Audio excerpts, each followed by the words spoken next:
दुनिया का कितना भी दरिद्र व्यक्ति हो, चाहे दुनिया का कोई व्यक्ति ऐसा हो जिसका कभी व्यापार चलता ही नहीं हो, उसने 50 बार बदल के देख लिया, फैक्ट्री चली नहीं रही, जिस काम को करने के लिए जाते हैं वो काम टल जाता है, आज की जगह कल, कल की जगह परसों, परसों की जगह नरसों, काम होता ही नहीं। बेटा बेटी का संबंध करने जा रहे हैं पर हो ही नहीं रहा।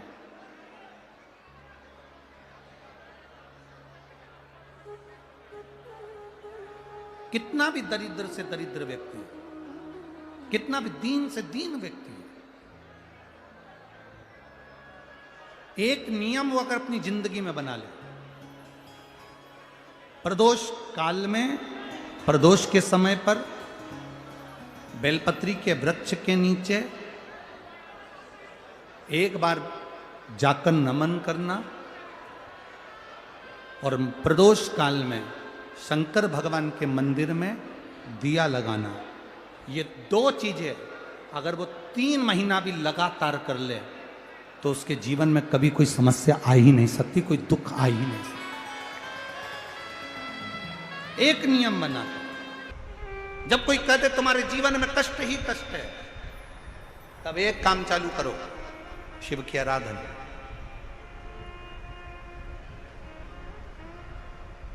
तब एक काम चालू करो, भगवान शंकर की आराधना। 3 चीजें अपना लो। पहले नंबर पर शिव जी के मंदिर में 1 लोटा जल चढ़ाना। दूसरे नंबर पर मंदिर में दिया लगा सकते हो तो ठीक है, नहीं तो एक कनेर का फूल पीला वाला, देखा है आप लोगों ने? जम के बोलो जरा। पीले कलर का कनेर का फूल एक, प्रदोष काल के समय पर अगर दीप लगा सको तो ठीक है, नहीं तो एक कनेर का फूल पीले कलर का, शिव जी के अशोक सुंदरी का स्पर्श। अशोक सुंदरी वाली जगह मालूम है ना आप लोगों को? फिर से आप समझ लेंगे।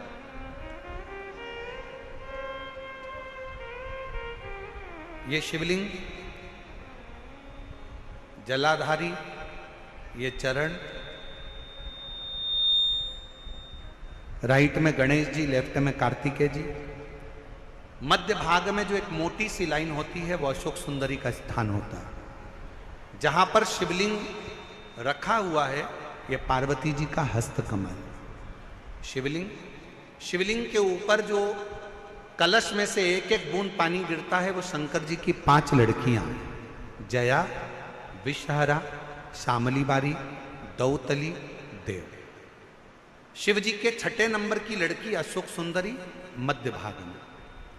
जब एक कनेर का फूल प्रदोष काल में अशोक सुंदरी वाली जगह पर स्पर्श कराकर शिव जी को समर्पित करना।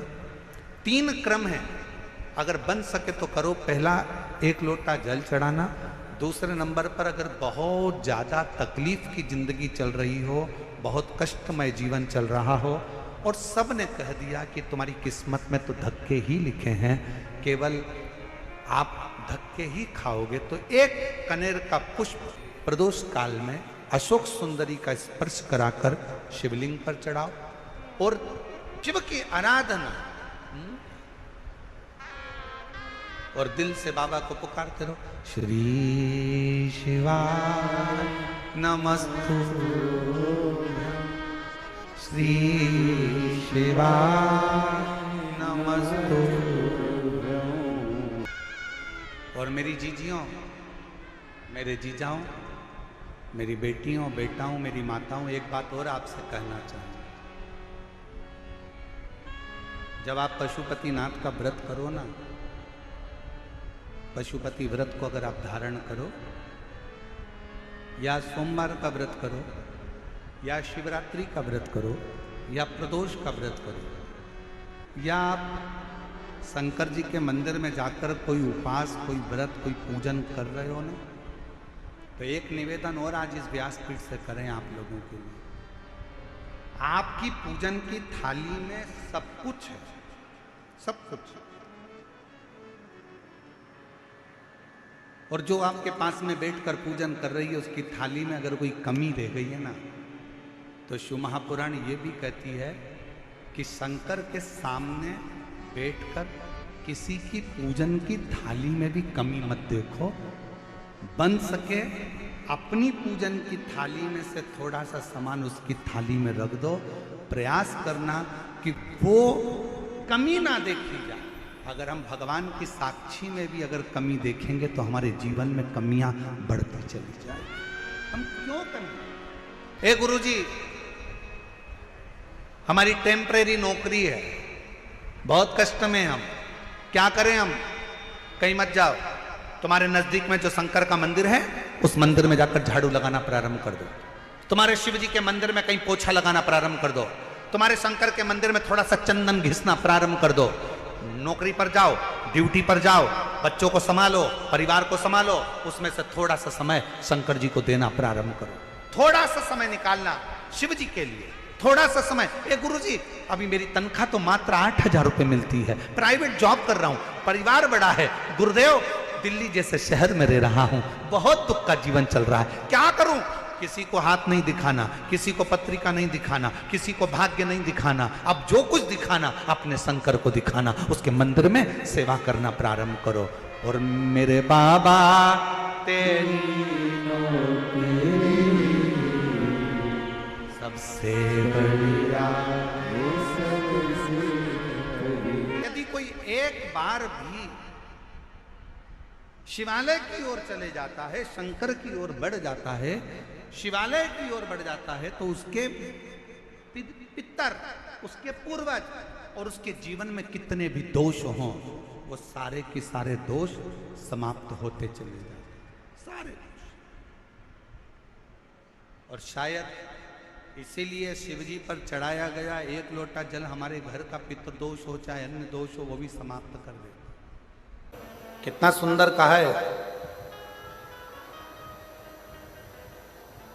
जब जिंदगी बहुत संघर्ष में चल रही हो, बहुत दुख का जीवन चल रहा हो, बहुत कष्ट का जीवन चल रहा हो, बहुत कष्टमय जीवन चल रहा हो, तब शमी के 5 पत्ते, शमी के 5 पत्ते,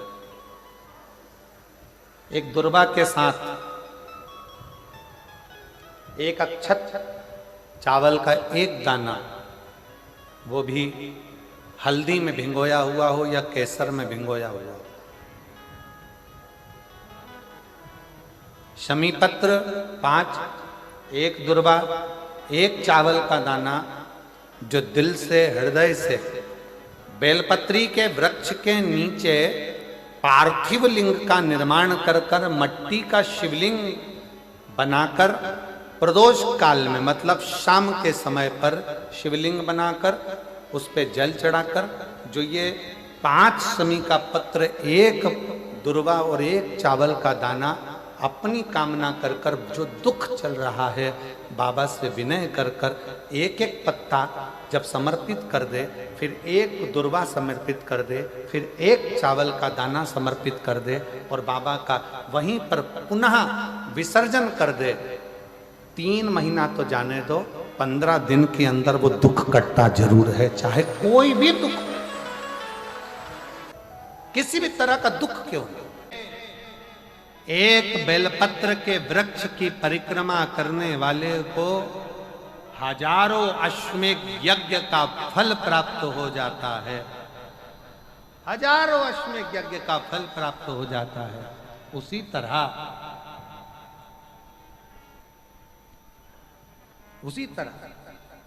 एक पार्थिव लिंग का निर्माण करने वाले को, मिट्टी का शिवलिंग का निर्माण कर कर पूजन करने वालों को 12 ज्योतिर्लिंग के शिवलिंग के दर्शन का पुण्य फल प्राप्त। बहुत ध्यान लगाकर सुनिएगा। एक बेलपत्री और उस बेलपत्री में एक चंदन की बिंदी और एक अक्षत का दाना मात्र रखकर भी अगर शिवालय पर चढ़ा दी जाती है, एक बेलपत्री, एक चंदन का बिंदी, और चंदन फिर निवेदन करेंगे। आज के जमाने में तुम लोग सब घिसा घिसाया पड़ा पड़ाया डब्बी का सामान ले लेकर, वो नहीं, चंदन की एक मुठिया रखो, थोड़ा सा भी घिसो, जरा सा भी घिसो, उसकी एक बिंदी और एक चावल का दाना जब हम भगवान देवाधिदेव महादेव को समर्पित करते हैं, अपनी कामना कर कर समर्पित करते हैं, तो निश्चितता है, महापुराण की कथा कहती है शंकर भगवान उसका फल शीघ्र प्रदान कर देते हैं। भले आपने कुछ करा ना करा, उसका फल तुम्हें मिल जाता। में जाना, लोटा भरकर जल समर्पित करना, और कभी तुम्हारे जीवन में अगर तुमको लग रहा है कि मैं दुखों से पीछा छूट ही नहीं रहा, तब उस जगह पर बेलपत्री के मध्य भाग में पीला चंदन, ये जो पत्ती है और ये दो पत्ती हैं, ये बड़ी पत्ती और ये बीच की जो दो पत्ती हैं, इसके बीच में जो डंडी का भाग रहता है, जो बीच में डंडी का जो भाग है, बड़ी पत्ती और ये दो छोटी पत्ती के मध्य में जो डंडी का भाग है, उस डंडी के भाग में पीला चंदन और एक अक्षत पीला शंकर भगवान को आप अगर प्रदोष काल में समर्पित कर रहे हैं, तो ये निश्चित है कि धीरे धीरे कर कर वो दुख समाप्त होगा, वो दुख कटेगा ही। प्रकट वर्णन किया गया शंकर भगवान की आराधना में, शिव की आराधना में, जब तुम्हें लगता है कि तुम्हारा व्यापार नहीं चल रहा, कोई तुम्हें धोखा दे रहा है, लक्ष्मी नहीं आ रही, बहुत चिंता में पड़े हुए हो, बहुत टेंशन में जिंदगी चल रही है, बहुत बीमारियां तुमको घेर ली है और चारों तरफ अंधेरा ही अंधेरा नजर आ रहा है, तुमने विचार करा अब मैं तो मर जाऊं तो अच्छा, मैं सुसाइड कर लूं तो अच्छा, मैं मर जाऊं तो अच्छा, तो मरने से पहले एक काम कर कर देखना, शंकर भगवान की आराधना कर कर देखना, शिव पर एक लोटा जल चढ़ा कर देखना, और ज्यादा चिंता ज्यादा टेंशन हो तो बेलपत्री के जड़ को घिसकर उसका चंदन बनाकर शंकर को लेपन कर कर उसकी भी आराधना कर कर देखना कि बेल चंदन का फल क्या। बेलपत्र, एक बेल, ये कोई साधारण नहीं, एक बेलपत्र, एक बेल, ये कोई साधारण नहीं, एक बेल। इसकी नीचे की डंडी से लेकर ये दो पत्तियां जहां लगी हैं, और दो पत्ती से लेकर ये बीच की जो पत्ती है उसमें जो गैप है, उसमें जो जगह है, दिख रही है आपको, ये दो पत्ती से लेकर बीच की पत्ती के बीच में जो जगह खाली रहती है, 33 कोटि देवी देवताओं विराजमान रहते हैं इस बीच की जगह में।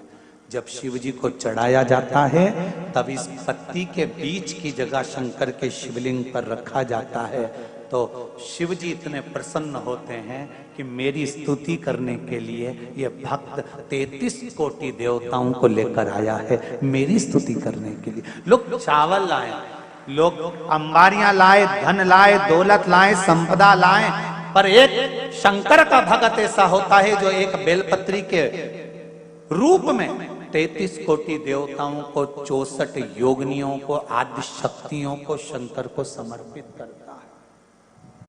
कितना सुंदर संवाद है, कितना सुंदर बात कही कि भूल से भी किसी तीर्थ में नहीं गए, कहीं हमने गौदान नहीं करा, कहीं हम किसी तीर्थ में नहीं गए, हमने कहीं गौदान नहीं करा, हमने कहीं ब्राह्मण भोजन नहीं कराया, हम कहीं गंगा यमुना कावेरी सरस्वती नर्मदा छिपरा पुण्यवान नदी में हम स्नान नहीं कर पाए। शिव महापुराण की कथा कहती है भूलवश भी अगर पिपलेश्वर या बटकेश्वर किसी शिवालय पर भूल से भी अगर एक लोटा जल चढ़ जाता है तो देव अधिदेव महादेव सारे तीर्थों का फल अपने आप प्रदान कर देते हैं, भूल से भी चढ़।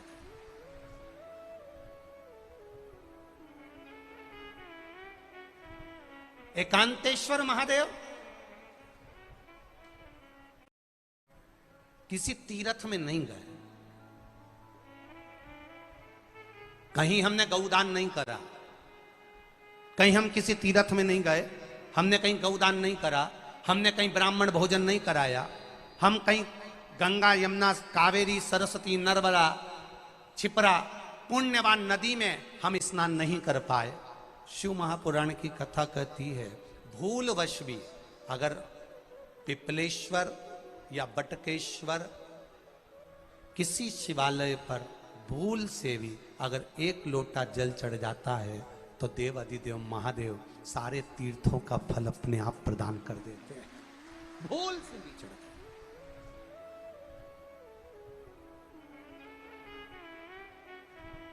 एकांतेश्वर महादेव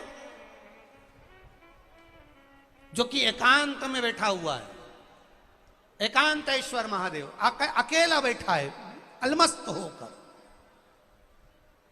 आप जा रहे हो गाड़ी लेकर, आप 4 व्हीलर गाड़ी में जा रहे हो, ट्रैक्टर में जा रहे हो, ट्राली में बैठकर जा रहे हो, क्रूजर में बैठकर जा रहे हो, 2 व्हीलर गाड़ी में बैठकर जा रहे हो, और एकांतेश्वर महादेव का मंदिर दिख गया। कोई एकांत में, भले उसका नाम नहीं मालूम तुमको कि कौन सा महादेव, पर अकेला बैठा है जंगल में, वृक्ष की छांव में, एक ओटले पर, कोई दीवार नहीं, कोई जाली नहीं, कोई गेट नहीं, कुछ भी नहीं।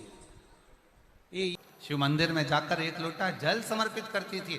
और शास्त्र कहता है कि शंकर के मंदिर में अगर एक लोटा जल कोई एक परिवार का व्यक्ति भी समर्पित कर रहा है तो समझ लेना कि वो अपनी 71 पीढ़ी को पार लगा रहा है। वो अकेला नहीं, 71 पीढ़ी को पार लगा रहा है। शिव महापुराण की कथा कहती है जब बच्चा गर्भ में आता है, माता के गर्भ में जब संतान आती है और माता के गर्भ में जब संतान रहती है, उस 9 महीने में स्त्री नारी अगर कहीं शंकर के मंदिर के सामने से निकल जाए या शिवालय का जल स्त्री को मिला हो या शंकर भगवान का कोई प्रसाद या शंकर भगवान का कोई नाम जाप या शंकर भगवान का कोई मंत्र जाप उस स्त्री के कानों में पहुंच जाए तो जो गर्भ में बच्चा होता है वो बच्चा शंकर की कथा तक या शिवालय तक उसको बिना बोले ही वो अपने आप चला ही जाता है, पहुंच ही जाता है।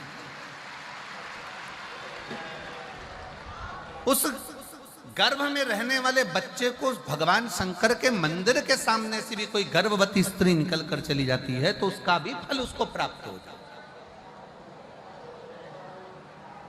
उसका भी फल उसको प्राप्त हो जाता है। और वो फल साधारण नहीं होता। क्यों?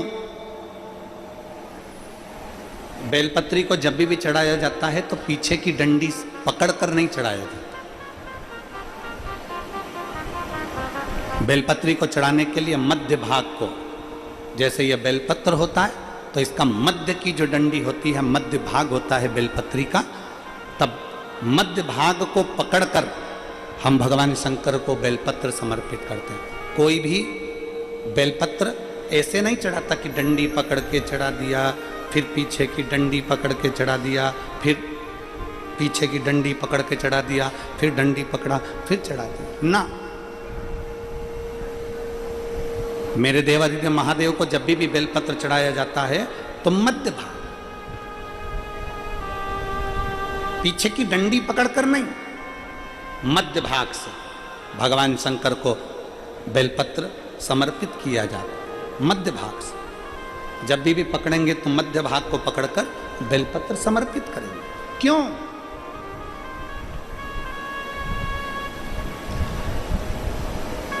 क्योंकि हमने भगवान शिव को मध्य भाग पकड़कर इसलिए समर्पित करा कि ये केवल बेलपत्र का मध्य भाग नहीं है मेरे शंभू, मेरे हृदय के मध्य भाग को मैं आपके चरणों में समर्पित कर रही हूं। मेरा दिल, मेरा हृदय, मेरा चित्त मैं आपको दे रही हूं। मध्य भाग एक विश्वास के साथ दे रही हूं। इतनी सुंदर बात नंदी ने कही है।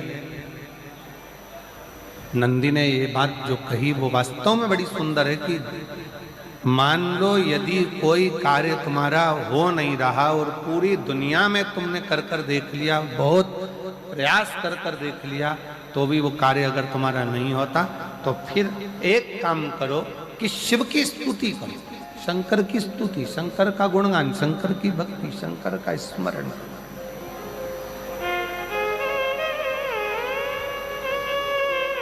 फिर शिव की स्तुति करिए, शंकर से विनय करिए, शंकर से निवेदन करिए, शंकर का गुणगान करिए।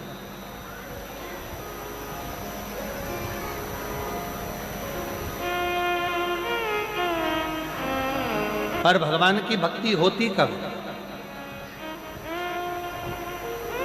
जितने आस्था चैनल पर कथा सुन रहे हैं, जितने फेसबुक यूट्यूब पर कथा सुन रहे हैं, जितने पंडाल में बैठकर शिव भक्त कथा को रसपान कर रहे हैं, उनसे निवेदन करूंगा कि शंकर की भक्ति होती कब है, शंकर का स्मरण कब होता है, शंकर की भक्ति कब होती है, शंकर की कथा सुनने में मन कब लग सकता है, जब अपने भीतर की अभिमत्ता, अपने भीतर का अहम, अपने भीतर का अहंकार, अपने भीतर की आसक्ति, अपने भीतर का काम, अपने भीतर की तृष्णा जब दूर हो जाए तो समझो कि आप शिव में मन लगा बैठे।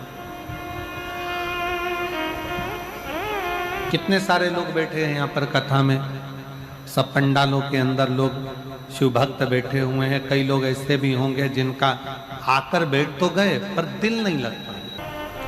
दो जल व्यक्ति के जीवन को बदलते। कितने जल? जम के बोलो जरा। दो जल। एक देवाधिदेव महादेव के लिए भरा गया एक लोटा जल और दूसरा है स्वयं के लिए भरा गया एक लोटा जल। यहां पर अगर बुजुर्ग मेरी माताएं बैठी होंगी, मेरी जीजियां बैठी हैं, मेरे जीजा बैठे हैं, बुजुर्ग जितनी माताएं बैठी हैं, वो पुराने समय का अगर लेख उठाकर देखेंगे तो पुराने समय के लोग भोजन करने बैठते थे ना, तो भोजन करने से पहले अपने पानी के लोटे को भरकर, अपना गिलास भरकर बैठते थे। किसी ने देखा है कि नहीं देखा? जम के बोलो जरा। देखा है आप लोगों ने? पुराने समय के लोग जब भोजन करने बैठते थे, पुराने समय के लोग जब भोजन करने बैठते थे तो अपना पानी का गिलास, अपना पानी का लोटा पहले भरकर आसन लग जाता था। बहू आसन लगा देती थी, बहू खाना बना देती थी, घर की पत्नी खाना बना देती थी, भोजन बना देती थी, घर के लोग भोजन दे देते थे। थाली कोई भी लगा कर ला के दे, थाली कोई सजा कर ला कर दे, पर घर का जो व्यक्ति खाना खाने बैठता था, भोजन करने बैठता था, वो अपना पानी स्वयं भर कर बैठता।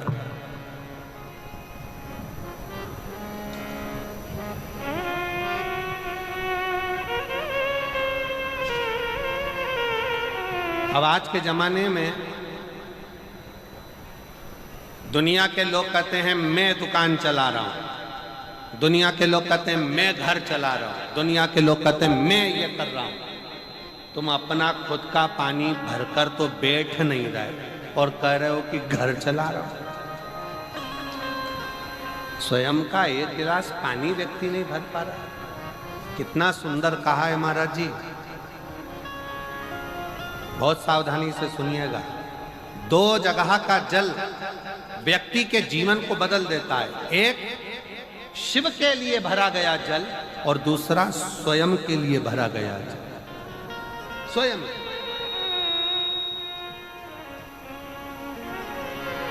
शंकर के मंदिर में जा रहे हो, एक लोटा जल अपने घर से भरकर लेकर चले जाओ और अपने घर में जब तुम भोजन करने बैठ रहे हो, जब तुम रोटी खाने बैठ रहे हो, भोजन करने बैठ रहे हो, भोजन ग्रहण करने बैठ रहे हो, जब तुम भोजन को ग्रहण करने के लिए बैठ रहे हो, तब अपने घर में जब तुम भोजन ग्रहण करने बैठ रहे हो तो एक लोटा जल या एक गिलास पानी भरकर बैठो।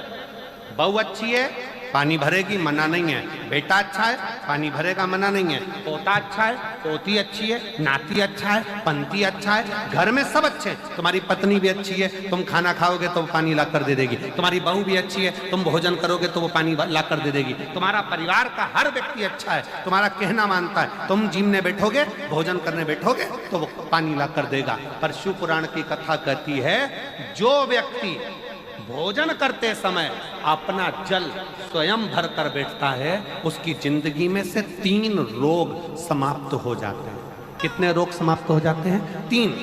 पहला, अपना जल स्वयं भर कर बैठने वाले के घुटने का कभी भी डॉक्टर उसके घुटने बदलने का बोलेगा ही नहीं, घुटना बदल ही नहीं सकता।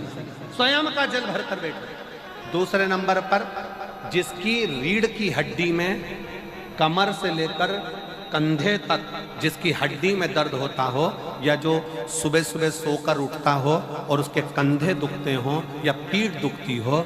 दूसरे नंबर का रीढ़ की हड्डी का दर्द। और तीसरे नंबर का, डॉक्टर को दवाई खा खा कर परेशान हो गए, और आधा सिर का रोग, भुकुटी, ये भौएं दुखती हो, सिर दुखता हो, ये कान के पास का दर्द होता हो, तो अपना भोजन करते समय अपना पानी स्वयं भर कर बैठो, आपको ये 3 रोग से मुक्ति अपने आप मिलना प्रारंभ हो, अपने आप।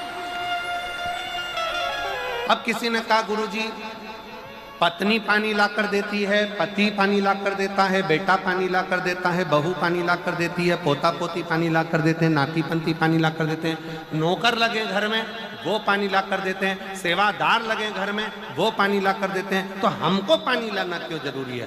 तो अग्नि पुराण में वर्णन आता है कि जो घर में पानी जिस मटके में भरते हो, जिस हंडे में भरते हो, जिस बाल्टी में भरते हो, जिस टंकी में पानी भरते हो, पीने का पानी जिस हंडे में, मटके में, बल्टोई में, जिस गगरे में तुम भरते हो, वो स्थान पितरों का स्थान रहता है। जब हम पानी भरकर भोजन करने बैठते हैं तो हमारे पितर भी उस स्थान पर आकर निश्चित जगह पर बैठते हैं, और जब हम भोजन ग्रहण करते हैं तो हमारे पितरों के भाव का आशीर्वाद हमारे ऊपर पड़ जाता है, जिससे हमारे 3 दर्द समाप्त हो। स्वयं भरो,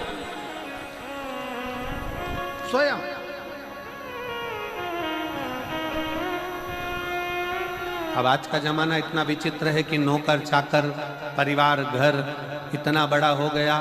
आज के जमाने में कोई सोफे पे से उठना पसंद नहीं करता, वहीं से आवाज लगा देते हैं, ला मेरा भोजन लगा दे, रोटी लाओ।